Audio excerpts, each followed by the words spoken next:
pretty regularly. Hi, everyone, for joining. So excited to have you here today for our next microlearning on purposeful self-promotion with Lisa Bragg. For those who are regulars, you know the deal. Before we start, go into chat, enter your name, what city you're coming from. For those who are in the live Zoom audience, if you feel comfortable, turn on your video cameras, because I know as a speaker, it helps me so much to see your beautiful faces and your reactions. And sometimes I get like a little wave or something, but it means the world to me. So if you can, I know sometimes you have a bad hair day. I get that way too, and it's fine for you to leave it off. But if you're in the live Zoom audience, please turn on your videos if you're comfortable. For those who are watching via live stream on YouTube, Twitter, Facebook, etc., we want to interact with you as well. So right now in the comments, please tell us, whatever platform you're in the comments, tell us what city you're coming from and introduce yourselves. And if you want, add your LinkedIn profile if you want to kind of network and grow your community as well. And in order to help more people, we always make these events free. But if you want to support what we do and you're watching this right now, please like, comment, share. That's how we get the algorithm to push us up in people's feed and help more people. Our goal is to train 1,000 servant leaders to, basically get rid of toxic culture in society and at work. So our C7 microlearnings help our listeners elevate their mindset and skill set by bringing in leading authors, coaches, executives, founders, and CEOs. Our goal, as I mentioned, is to train 1 million people. Our microlearning, our training and development that focuses on offering bite-sized, small learning units with just the right amount of information. And this is not a webinar where you passively listen. We want you in the conversation. So, in the comments, if you have a book to recommend, if something that Lisa says resonates with you, let us know. And we want you to actually take 1, 2, 3 actions immediately after we hang up within 24 hours. So once again, today's call is on purposeful self-promotion with Lisa Bragg. Let me tell you something. Though it doesn't seem like it right now, I speak for a living. I'm active on social media. I post on LinkedIn every day. This whole notion of self-promotion is still difficult for me. Most of my life, I was the person who was behind the scenes. I was a person allowing others to take the spotlight while I created their decks, where I put in the work to make other people look good. And honestly, as an introvert, I didn't mind. I always told myself and others that I felt more comfortable being behind the scenes. So what you're seeing today has only really been in fruition for the past 2-3 years. Self-promotion felt like a dirty word to me. So I grew up in an immigrant family where we were taught to put our heads down, to work hard, and we would eventually be rewarded, right? Someone would notice us eventually. So get good grades, go to college, and your life will be set. How many of us were told this same fable? Nod your head. And I see a lot of you nodding your heads. What I learned in corporate America is that that's usually not the case. You need to advocate for yourself. You need to be able to articulate your accomplishments. You need to be able to outline and detail what you've contributed and how you've helped move the organization, the company ahead. Here's the thing. No one cares about your future the way you do. Maybe your mom, your dad, maybe your nana and your papa, they might They might care about your future as much as you. But besides them, no one cares more about your future than you. And don't get me wrong, finding mentors, sponsors, and advocates are crucial to career success, and everyone should have and find one. But never forget that you must be your biggest advocate. So no one will fight for your career as much as you. No one. We've long been told, put your head down, do good work, and eventually someone will notice. But that limiting and diminishing advice doesn't hold up in today's environment. A few stats that will kind of help set the mood for this call. 74% of employees, 74%, believe that self-promotion is important for career advancement. 62% of employees say that they are not comfortable with self-promotion. 62%. It's not just you. Men are more likely than women to self-promote. Millennials are more likely than Gen X and baby boomers to self-promote. And employees who self-promote are more likely to be promoted and earn higher salaries. So, some tough love before we begin. Raindrops. There are people who are less talented than you doing what you want to do simply because they advocated for themselves. Once again, in reality, no one cares about your future the way you do. And if you want to achieve remarkable results, if you want to live the life you've always dreamed, it's up to you to talk about your successes and accomplishments. So before I introduce the amazing Lisa Bragg today, in the chat or in the comments, I want you to answer this following question. Don't press send till I tell you, but type it in the chat. If you're watching via live stream, I want you to do the same thing in the comments as well. What is your biggest barrier to self-promotion? What is your biggest barrier to self-promotion or bragging, whatever you decide to call it? Say it in the comments, and I'm going to count down 3, 2, 1, press send.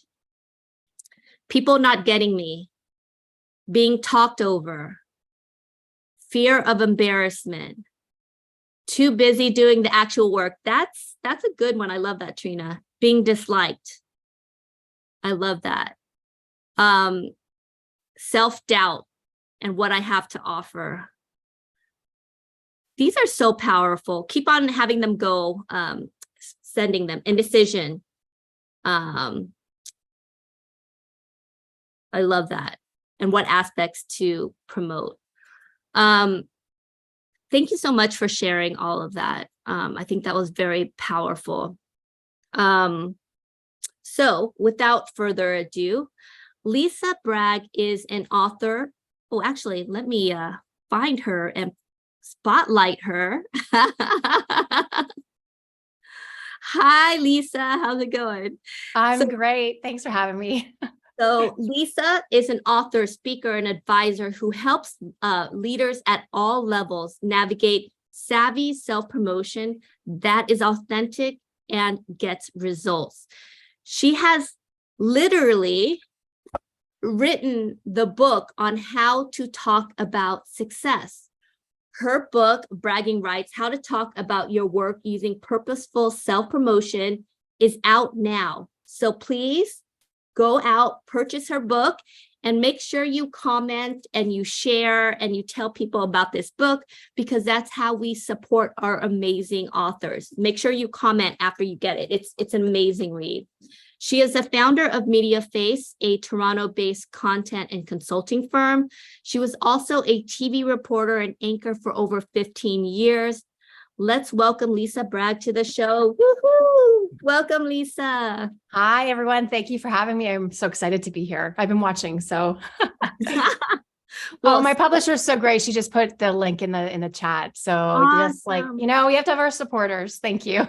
Definitely. So share this, and if someone can also share it on LinkedIn too, or I'll posted on to the folks who are watching it via the other live stream.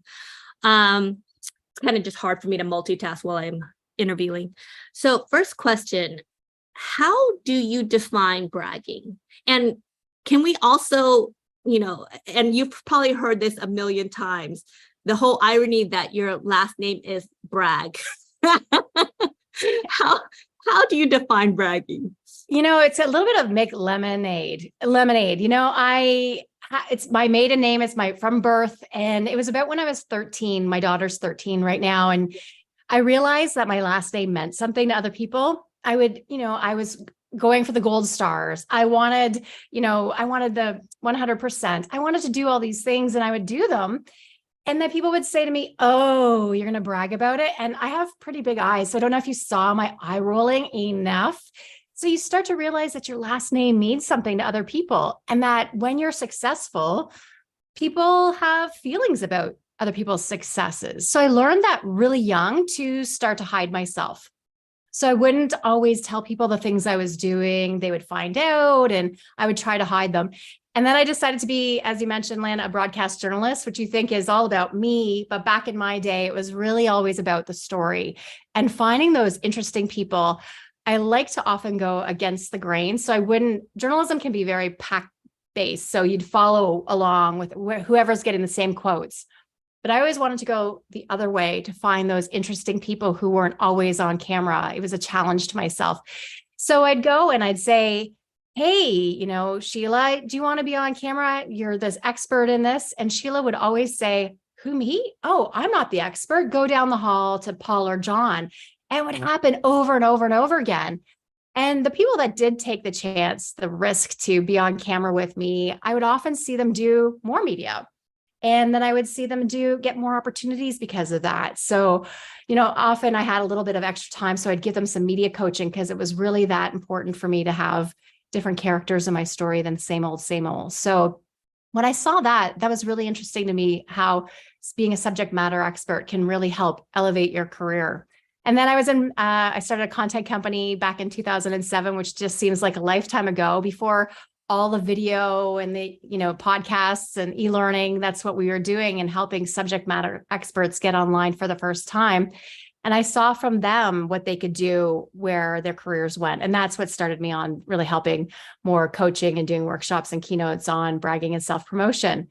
So to get back to your very first question though, bragging, what does bragging mean?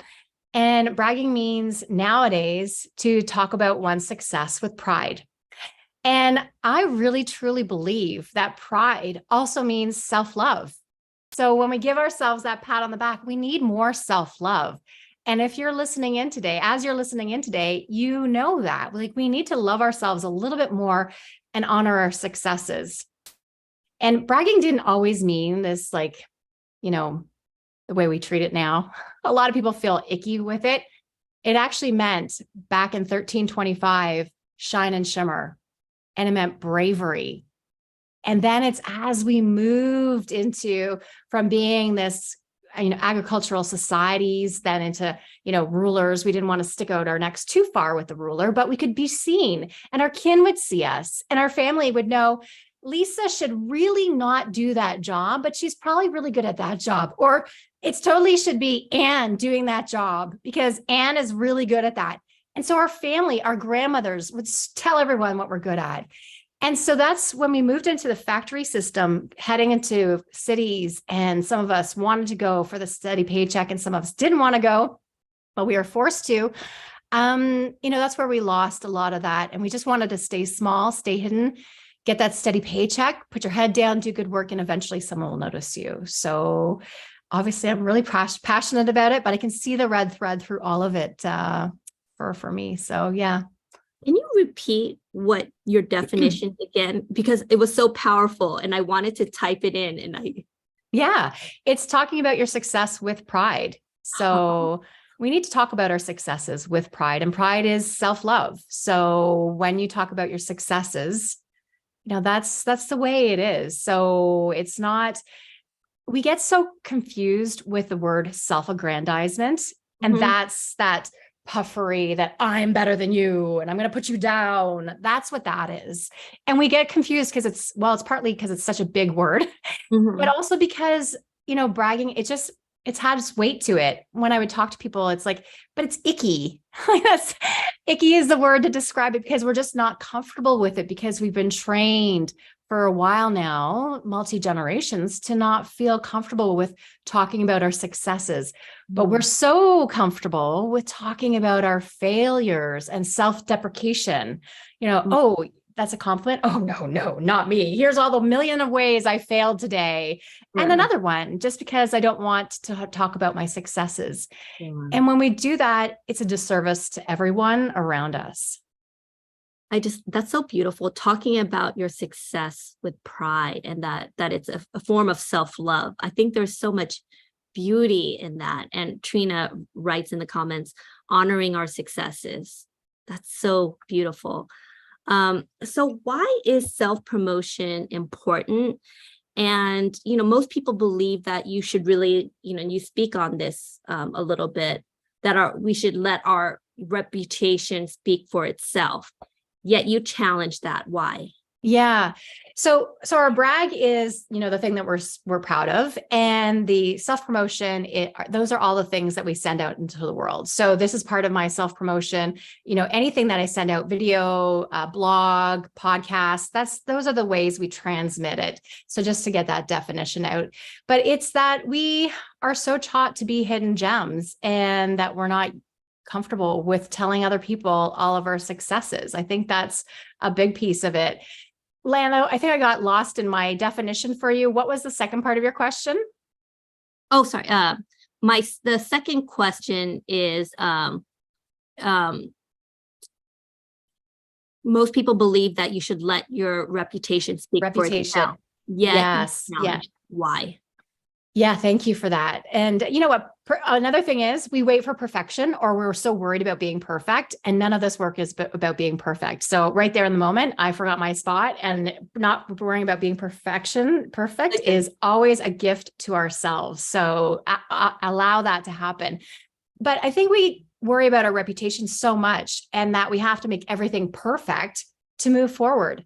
I have to worry about all the things of my past. Instead, what I want all of us to do is move forward to the future. So always market to where you want to go. Yes, you're already all great. I know that. So our reputation is good, but we shouldn't always worry about stuffing more into our reputation. Often that's, I need another certificate. I need to shore this up, because the past isn't strong enough, we think. Where a lot of people, they only go forward based on a promise. When we're always worried about our reputation, we just make lateral moves instead of doing it on the future me, that I will be able to do this. Maybe it's not yet. So that's our growth mindset, not yet, but there's the yet, and knowing that we want to forecast that instead of staying in the past. And our reputations are the past. We're your brand promise. I don't go too deeply into brand because I think it's all too much made up, but the promise of our future is what we can offer people, and show them the way, show them the things that connect. But it's about, where are you going next, instead of worrying about where you've been. And Michelle Cordy in the comments says she loves the saying, be perfectly imperfect. Exactly. And while you were talking, it reminded me of this stat, in terms of chasing perfection, and men would apply to jobs with only 60% of the qualifications, where women waited till they had 100%. And if you think about it, if you wait till you have 100%, you are probably too overqualified for that job, right? Yeah. And then we end up making lateral moves, or jobs that we are way too qualified for. So we need to stretch. And I have a few stories about that in the book, but we need to stretch ourselves to say, you know what, I have about 65% or even less, and go for it, because you never know what they're actually looking for. The thing is, a lot of women like to follow all the rules. And all these rules that we have, so some of the rules from the factory era: don't ruffle feathers, keep your head down, do good work, and eventually someone will notice you, don't rock the boat. These are all the rules that we have. where often young boys, we teach them to play outside of the rules, color outside of everything and do those things. So it's a lot of how we're trained really young to stay in line and follow those rules. I think it's also socioeconomic. People who aren't from affluent families often follow the rules much more than people who have greater affluence. So there's all the social constructs behind why we play these ways, but it's, that we wait until it's a lateral move isn't good. So we need to show up in all of our glory right away and own whatever it is that we're going to do. So why do you think, Lisa, people are so uncomfortable with self-promotion? I think it's because we've been over and over again told, put your head down, do good work, and eventually someone will notice you. We've also been told that bragging violates modesty norms. And if you were that good, your work would speak for itself. So I think we believe that. And it's so much easier to put it on someone else. Someone else will do this work for me. A lot of leaders report that to me in the research. I conducted worldwide research on this, and they would say people didn't want to necessarily self-advocate. They would put it on me to make sure that I was shining a light on them, which a good leader wants to do. But, that's a lot of work and a lot of pressure on someone else. Where if you have that, autonomy to say, I'm going to self-advocate, I'm going to put myself out there. I think the truth of it is it's risky. We are putting ourselves out there and saying, hey, I've done this thing. Look what I've done. So we have that risk issue. We also have that for so long, so many magazines and business journals have said, self-promotion and bragging is dangerous. There's penalties if you do it. And so in my literature review for the book, I looked at those surveys and the research done, and I found that a lot of them were done based on American university students. So interesting. They're of an age, you want to fit in when you're 20, 21, 22 years old. You just want to fit in. You're still of that, I just want to stay with my group and I don't want to stand out. But when you're older, you realize, yes, we have to fit in. To have cohesion, we need to fit in, but we also need to stand out so people know that how we're here to serve. So that research doesn't quite match the world of work. And so when I did this international research, I found so much more, and the richness, why people realize they do need to self-promote and brag and own their accomplishments. And it's not in the book, but there may be no I in team, but there is an I in credit. And so we have to learn and how to take credit for things that we've achieved. I love that. There's an I in credit. So you actually kind of mentioned that research, it was actually the largest research on bragging. Highlight a few results. What were some of the highlights of that study? Yeah. You know what? I am my own book, because when you're saying it's the largest, I'm like, okay, did I qualify this? Because when you make claims, you want to have here's all my background, here's all my research, but it is. And so many people participated, and you can still participate too. It's on my website. And a lot of people found it quite introspective, taking the time to think about why they find bragging self-promotion so challenging. And what I found, though, is that, 2% of people will turn around and brag about themselves. 13% of people will ignore you if you brag to them. But 85% of people who hear you bragging are actually cheering for you. We are cheering for you. So most of us want to hear stories of success. So that piece of the research I thought was really empowering and really exciting, that people do want to cheer for others. I think it was about 75% of people have said that they've had their work stolen, their credit stolen for work. And so that's not, hey, I did this work for this leader and she took credit for it. That's not what I mean. What I mean is that they took out of my inbox and put it in their inbox and peeled off my name and erased me.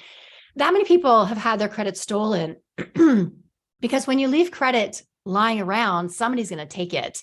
So when you leave your work around, somebody's going to steal it on you. So you have to make sure that your name is firmly attached to it and you're letting people know that you deserve credit for that work. So I thought those were really interesting, but people are cheering for us.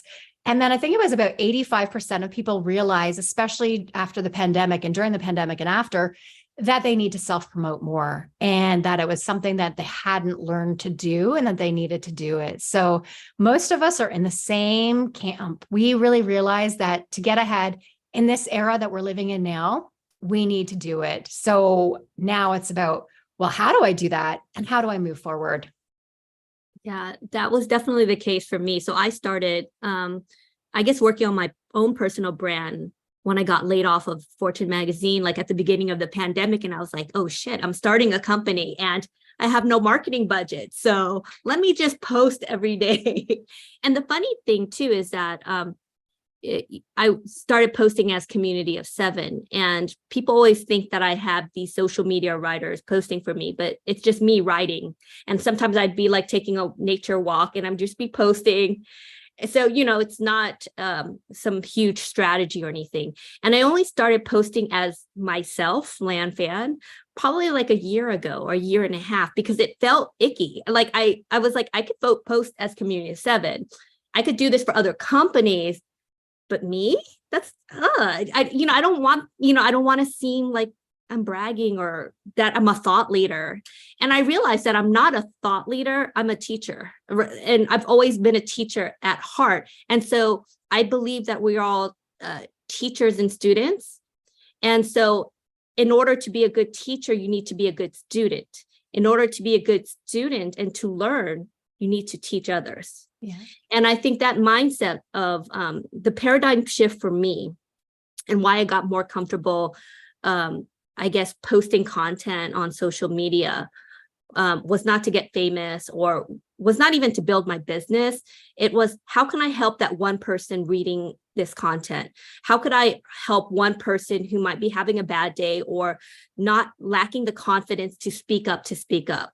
And when you tap into the why, everything else becomes a little bit easier, because it was very difficult for me to post content, thought leadership, do an interview like this if it was about me promoting myself. But if it was me helping people, then it made it a lot easier for me to tap into that internal reserve to, accomplish this. So I find it really interesting in your book, your research found that there was a corrosiveness to being invisible. And that shook me to my core, because even though I've had senior roles in my past, I've always felt a little invisible, because I was the person creating the deck. I was the person making other people look good. And I was just kind of behind the scenes. And there's so many experiences where people would take my work and talk more about that, because I think a lot of people that I talk to do, even though they might be senior in their roles, they feel invisible. And that invisibility, like I said, it's so corrosive that it eats away at people. And that's often why people will leave. So they will feel that, that hidden gem, that I'm doing all the work. They'll also feel that so often they're doing all the work and they're doing more work because we have be so good they can't ignore you. Well, how much better do I have to be? I better work more, and I better put more hours in, and I better show, so we're doing all this more, and we're not being seen because we're waiting for other people to talk about us. So there's a lot to unpack with that, but we're waiting on other people, and that corrosiveness though eats away, and then people leave. Because, the only time that we're really allowed, given permission from everything to brag and self-promote is when we've lost our jobs. So going back to you, when you lost yours, it's like, okay, well, I have to do it, or I'm leaving, getting set up to leave. So now I have to do my resume and I have to talk about all my successes there. So we wait until these life-changing moments to do it, or we're getting set to leave our company. So we're doing it all. And so often people also said they don't want to get a promotion within the company that they're in, because it's still a culture really hard to brag and self-promote with inside a company. So they'll go outside to be able to do it. So giving themselves permission once they leave. So interesting about that, where if you set up a culture inside your organization of celebrating successes, starting a brag book and encouraging people to talk about success, then you'll have people who will want to stay with you longer versus saying, oh, I need to get a promotion. I need to get, something. I'm going to get out of this place so I can actually do those things and talk about myself. So again, it's how we treat people, and that we want people to be. People want people to be in the background, so they don't want everyone talking about their successes, because we need those people who are doing all the do, right? And so that's problematic. I just heard angels sing. I'm like, we're basically saying out loud what all of us have experienced in corporate America, right? Because it tends to be, do you guys watch Succession? So the season just ended, but for those who've watched Succession, it talks about a very narcissistic family in the media world, right? And there's so many narcissists and people who are egotistical that are in power, and so you have these people kind of leeching off of the work of the rest of the company, right? And I think that's kind of where it's you in some ways allow it, because the culture in some ways forces this kind of systematic, only a few people within the organization are allowed to speak. And I've seen a lot of that within organizations, right? Oh, well, only the CEO or the C-suite can speak. If you're a director, VP or below, please, you need to get approval from PR, right? And so there's that double standard. So you mentioned a brag book. Tell me more about that. What is it? And what are some other tips that you can give to the folks who are on this call in terms of things that they can work to get better at self-promotion?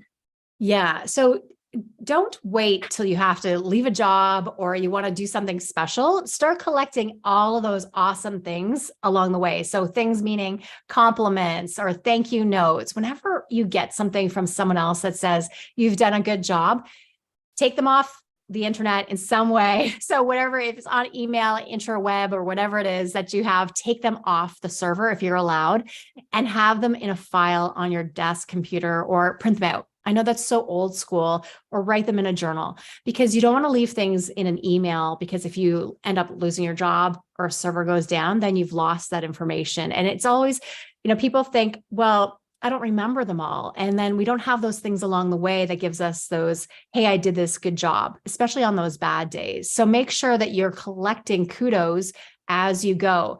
And I challenge people to do some self-reflection and think about, a little bit, what are some compliments that have been given to me in the last, few weeks, and grab those and bring them down and have them on your desktop so that you have them close by. So that's one thing I want you to do today. And just take 10 minutes.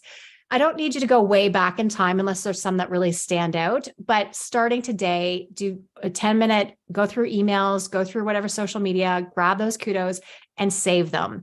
And then moving forward, whenever you get one, collect it. I also want you to collect anything that you think you should have gotten kudos for. I want you to write it for yourself. I'm going to give myself kudos for this job well done, and have it there. So we're collecting a brag book for ourselves, for some self-reflection, to know our value and thinking about what all the good work we've done and where we want to go. And then we're also collecting it for anyone that's going to be around us. So if you are on a team and you have a leader, you're collecting that information as data to give to her and say, hey, here are the great things that I've done.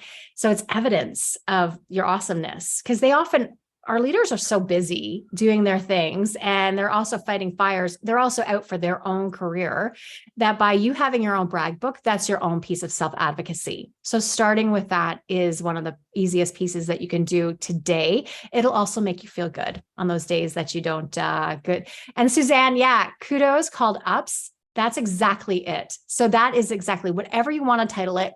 Ups, shine, brag book. It's right there, that it's all those little pieces that you can say and point to. And that's like, you know what, I've done a good job. Like, I've kept my thank you cards from broadcasting. And then with my media company, keep those things and don't just dismiss them and throw them out. We need to have them there as markers, moments of our work. So often it's like, oh, no, I'll post when I have that award and I'm looking really like spiffy. It's like, no. We need to see the moments along the way. And those small kudos are the moments that matter. So share those moments with people too. Don't just keep them inside, but share them, because moments matter and not just milestones. So when you leave moments of success along the way, people know that the credit should go to you instead of waiting till that final milestone moment where 20 people are around the award and holding it. But if you can show moments to success, that's more powerful, or just as powerful as those moments where it's like, here I am with an award, yay, So having those things along the way. I think another thing is watch the self-deprecation. We're so good at self-deprecation. Oh, no, not me. Oh, no. I'm not going to talk about my successes, and our put downs with that. So watch the self-deprecation.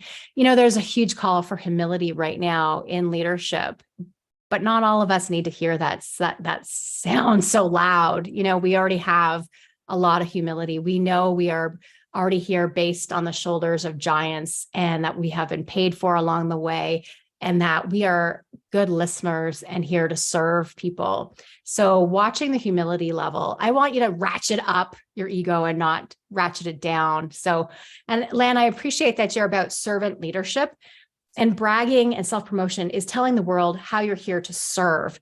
But we get confused with servant leadership, thinking servant means I'm just going to drift into the background and wait until I'm needed. And then I'm going to come forward, and when the bell is rung, and I'm going to come in and then do my thing and hide again. And we get this way because we think we have to be a servant leader, humble leader, and not claim our strengths and stand in it. And so just watching the nuances of the language really matters, that for people to know how you're here to serve, they need to know what you've been successful with. That's such a great point. And, I know one of my credos, has always been, as a manager, as a servant leader, that, you always, when things go wrong, you take the blame, but when things go right, it's about your team.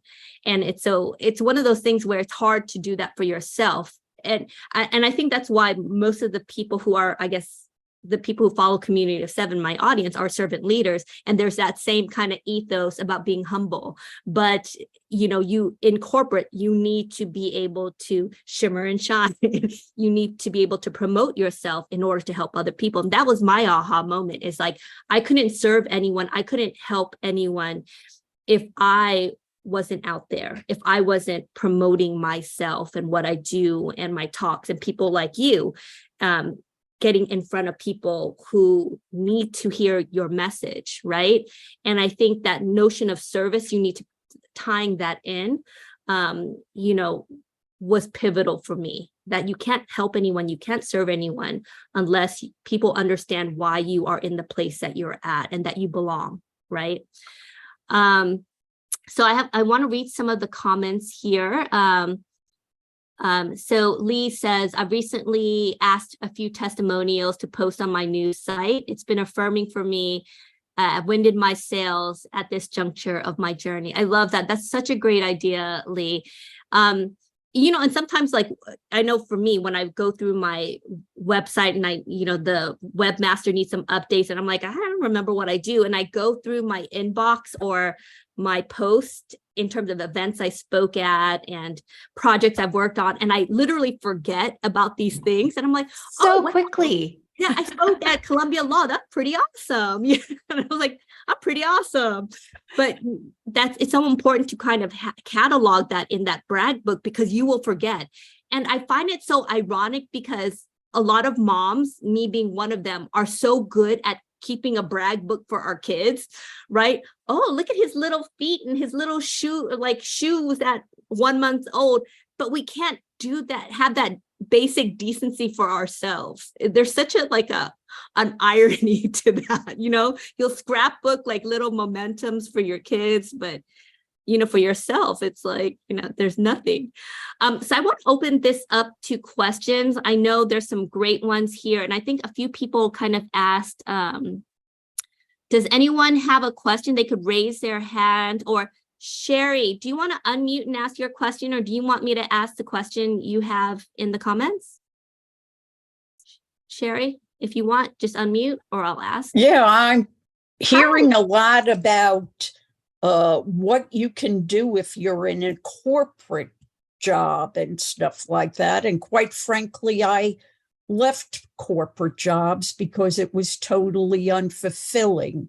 I felt unrespected, and, there were the people that promoted themselves better and what have you like that.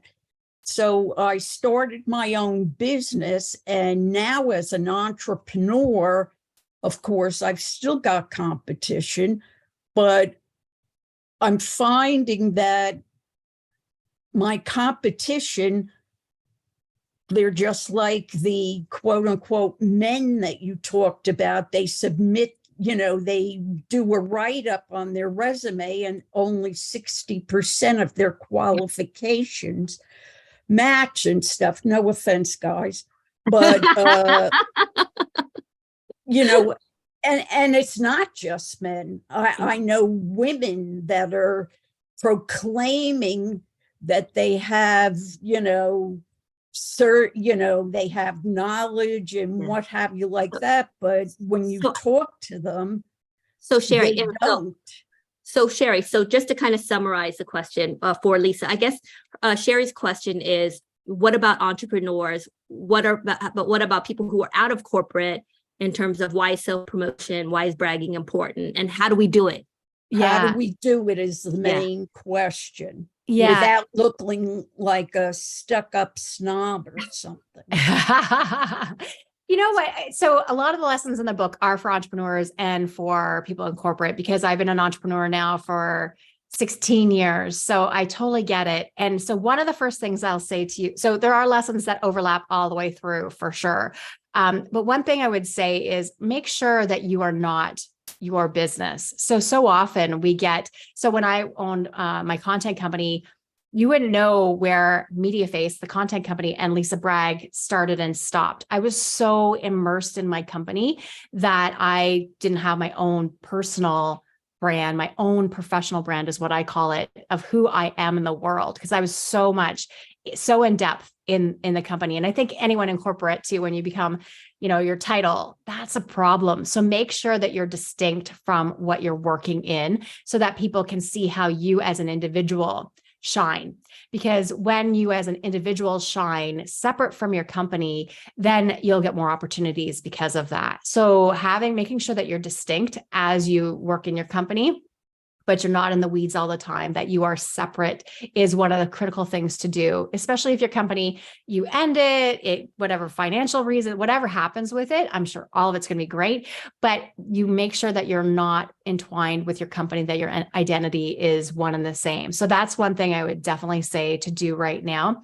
But as especially if you're a solopreneur, you're out there talking about your company all the time. So you really do need to make sure that you are self-promoting. It goes hand in hand so easily to get out there and share the awesomeness of your business.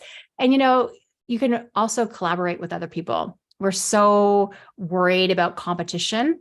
But often when you look at your competitors, there's a space that you can actually collaborate together. So consider that. So if you have some people who you are thinking, well, they're the competitors, but you can find common ground and perhaps collaborate. And then when you collaborate, you become stronger together. And I've had several instances of that in my career where I've said, you know what, that person's doing really well over there. Oh my gosh, they're such a competitor. But then when I realized, oh, you know what, how can I flip this and become a collaborator with them? Then we are much more powerful together, because you also move into more of an expert stance when you're not afraid of your competitors. So getting those alliances together really does help any business. So think about that in terms of as you grow your business for sure.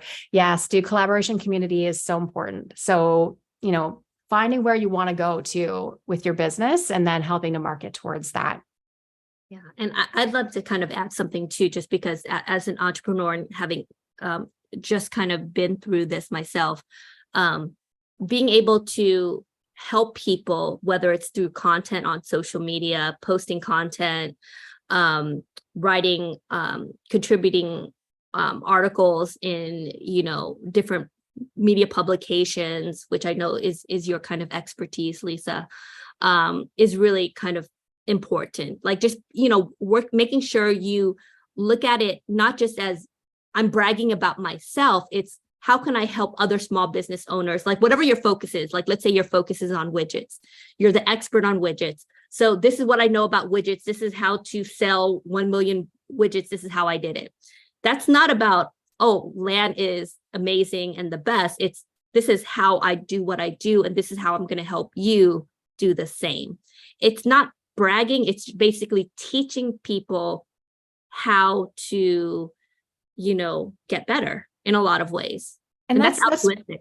Yeah. And we get so caught up in the self-aggrandizement word, where that is that puffery, that ickiness, where I'm better than you. And that's where we think we get confused with bragging and self-aggrandizement. I think maybe because it's a bigger word and we just lumped everything under bragging. But self-aggrandizement is the word that is that ickiness, that I'm looking down on you.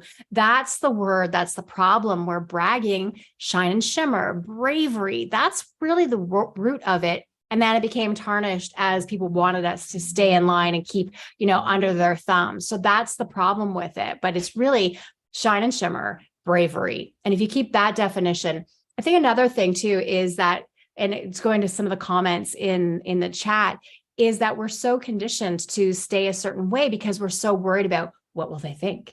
What will they think? What will they think? And that is that's problematic because we're worried about what they will think, thinking that we can mind meld with them and I can control your mind and I can't control how you receive my information. And so much of it is context. We can't always talk about our successes with our families because they know you as that mess up when you're 16 or the whatever it is. And so they have a hard time reconciling you of today, this very successful person, with the young person that you might have been through all your mistakes and trials that we go through. So sometimes our families have a hard time when we talk about our successes with, well, who do you think you are? And all the things that go along with that. So context matters. In the book, I use the example of, so often we feel off if somebody they're standing in the harbor with yachts all around them and pretending it's their yacht. Wealth is one of those things that we find very tricky to talk about. And I usually say to people, avoid wealth, but you can talk about luxury, but avoiding wealth is easier for people. But if we're in the harbor and we're saying that's my yacht, and it truly isn't, that's where the audience feels the disconnect. But if you're in a harbor and that's your yacht and you're with a whole bunch of people who have the same yachts, well, then that's context when you're talking about your yacht, right? So context matters to what you're saying too. So what you say to your family versus what you would say to your boss or your collection of professional friends, then it's different than what you would say it's all different depending on the context.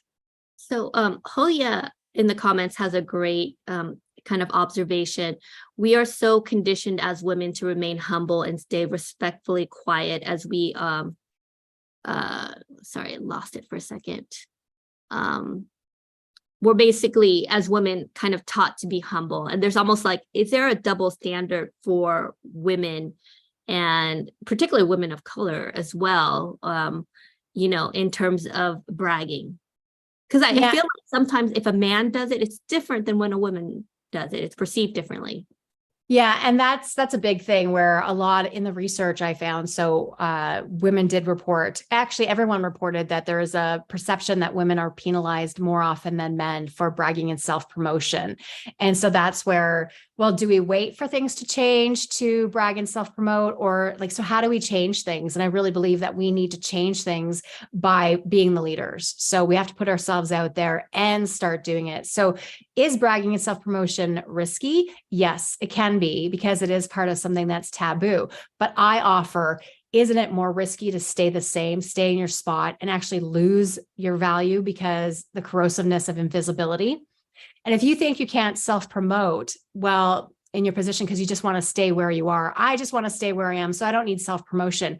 You're actually at risk there too, because when we don't self-promote, people don't see your value. And it's so easy to fire that vendor who doesn't show me her value, or fire that employee who doesn't show me his value. So it's so much easier to dismiss someone when you can't see their successes. And so we need to make sure that we're constantly putting it out there and amplifying it so that people see what we're here for and why we're here, because we're constantly being reevaluated in this world that we are in today. It's moving so fast. And there isn't that long-term relationship. Your client is leaving, your employer is leaving, people are it's the churn of it all. Even if you're planning to stay exactly where you are, things are happening around you. That means that you have to actually get out there and self-promote. So what are some specific strategies of self-promotion that have worked for you personally? Because I think that would be kind of helpful for Yeah. So, I think starting what I did was really go deep in some of my associations. So I think that's really critical, where people are always like social media, which I think is valuable too, but it's also can be a full-time job. So going into your associations and going deep and finding the network in there is critical. So just a simple thing is going into whatever associations you belong to, communities you belong to, and putting your picture up there and adding some context, and then starting to reach out from people on those associations. That's a simple way of getting started. I even gave a simple tip to Anne when she showed up. Anne and Michelle were here early. Showing up early is one way of self-promotion, because right away, shout out to Michelle and Anne, do us like the dance, because then people get to know you. And you can do this with in-person events and online too. Show up a few minutes early. And it's great for parents who have to leave early too. Well, I have to leave early. Well, show up early. Everyone's going to remember you. It's also the easiest time for small talk because everyone's a little lost in the wind at the beginning. So we're all figuring out what we have to do. So show up.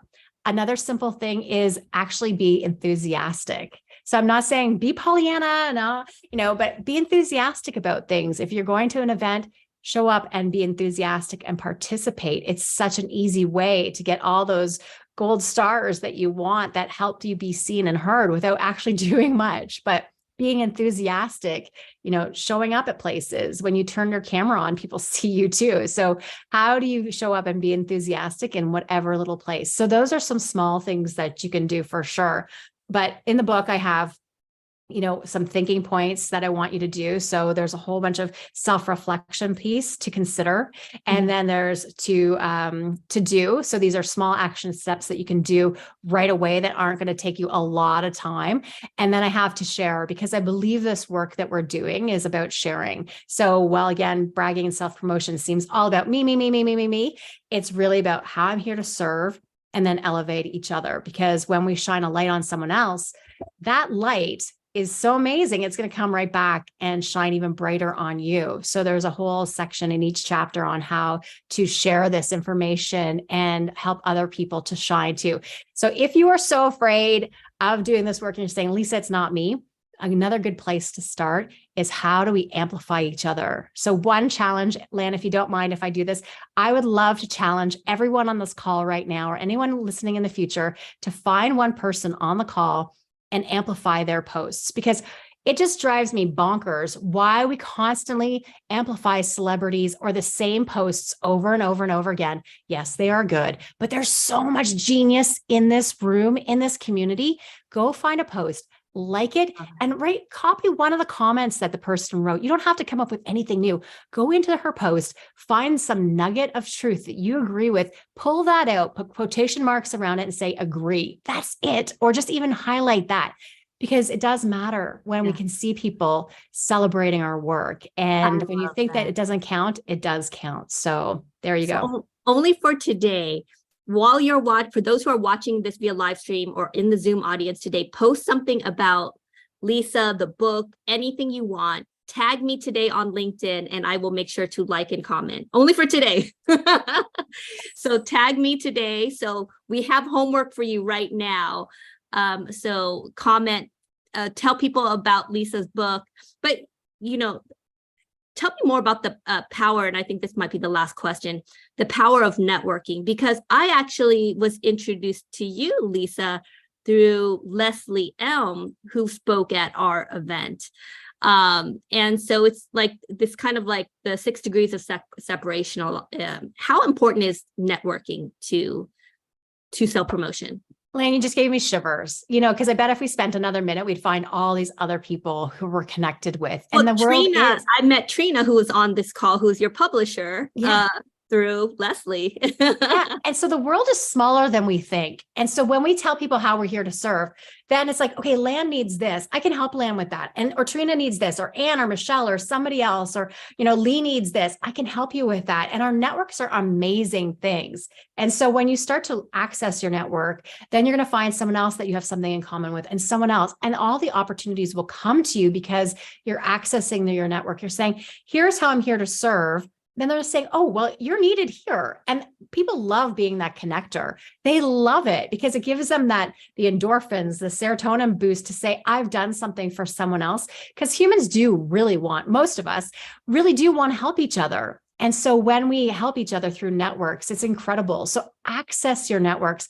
Ask people for help. They want to help because we all feel good about it in the end. So, but contribute to your networks and give and take and give and take. But you know what's so funny? We often don't take enough. We give a lot, but we don't take enough. So Can I pause you for a second? Because people don't know this, but when you look at Community of Seven, and I had this aha moment like after year one of building it, is that Community of Seven is really and I call them our community raindrops, a community of givers who need to learn how to take. Yeah. Right? We're taught to give and give and give, but then you need to be able to put your oxygen mask on. You need to be able to elevate yourself so that you can help teach and inspire others. And unless you put your oxygen mask on, unless you develop yourself, unless you promote yourself, you're not going to be able to be as influential because you won't have that same level of voice or brand, if that makes sense. Absolutely. We're doing that. Yes, you're doing it for yourself, but you're doing it for everyone else too. So if you could see it, it's so hard to be the first too. I'm the first at this. I'm the first. But if someone else can see it to be it, isn't that a joy? You're giving someone else so much more because of it. So it is a challenge when we go first in things, but then it just helps everyone. But accessing the community and saying, here's what I need. I really need this. Can anyone help? And other people are going to be like, oh, that's nothing. I can do that for you. Meanwhile, it probably would have been a 50-step process for you. But if you have someone who'll say, oh, I know someone, I can open that door for you. We have to ask. Other groups are networking all the time, hence golf. Like they're networking all the time. So we need to also access our networks and say, here's what I need. Does anyone have this information? And then make sure if they give you anything that you thank them. So many things are in the follow-up too. We just don't follow up enough on things. Somebody might not be able to help you today, but if you ask again and say, hey, I'm here, anyone have this? Then somebody eventually will come along or point you in the right direction. But our networks are so valuable. So make sure you take from it too. But we are givers. And that's part of the whole thing about being a hidden gem and putting our head down and doing good work. And eventually someone will notice us.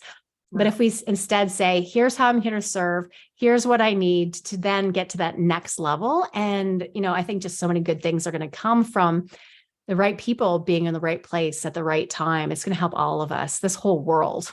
Love that. So time is up, but I want everyone who's on this call watching the live stream, buy Bragging Rights right now. It is out. It's an amazing book, please. And then make sure after you buy it and you read it, I know you're going to be awed. So just make sure you post and comment as well and let other people know about it. And you all know the deal. For those who are in the live Zoom audience, put this in gallery mode, unmute and turn on your videos. And let's give Lisa a big round of applause. Woo-hoo.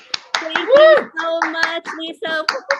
Thank you. I've helped so many people today. And everyone who's on the call, make sure 24 hours, create a brag book, post something, tag me, tag Lisa in the next 24 hours. You got your homework. Okay. Bye, everyone.